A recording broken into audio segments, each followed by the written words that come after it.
ذوالقرنین کا دوسرا سفر۔ حضرت ذوالقرنین اپنے دوسرے سفر میں ایک ایسی جگہ پہنچے جہاں انہوں نے سورج کو طلوع ہوتے دیکھا۔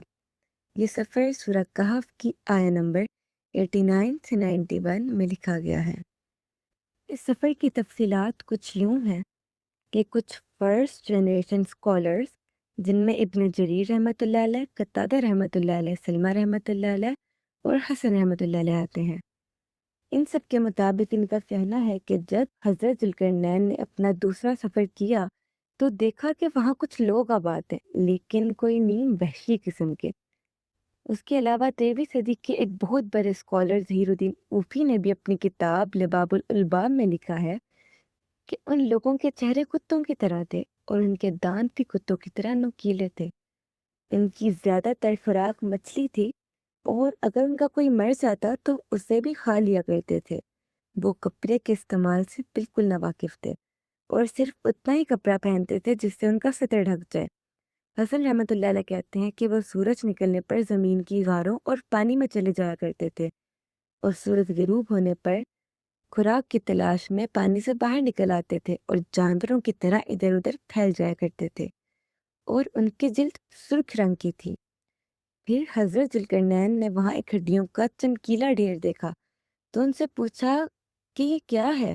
انہوں نے کہا آپ سے پہلے یہاں کچھ لوگ آئے تھے جو سورج کے نکلنے کے وقت تک یہیں رکے رہے، جس سے ان کی موت واقع ہو گئی۔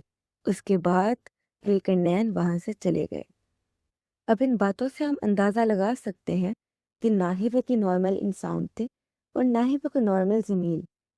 تو آخر وہ لوگ کون تھے اور آخر وہ کہاں تھے؟ یہ جگہ کیا تھی؟ یہ جگہ تھی مطلع الشمس۔ مطلع الشمس یعنی ہماری زبان میں ایک نیبیولا۔ نیبیولا کیا ہوتا ہے؟ نیبیولا بھی بلیک ہول کی طرح ایک ایسی جگہ ہے جہاں لاکھوں سورج پیدا ہوتے ہیں۔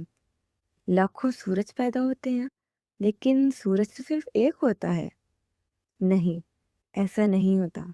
سورج صرف ایک نہیں ہے بلکہ سورج کی تعداد تو دراصل ہمیں معلوم ہی نہیں ہے۔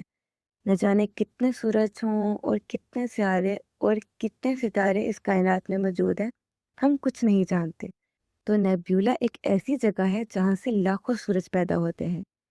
دراصل نیبیولا کے اندر بہت سی گیسز ہوتی ہیں جن کے درمیان ایک پروسیس ہوتا ہے اور اس فیوژن کی وجہ سے وہ سورج وجود میں آتے ہیں۔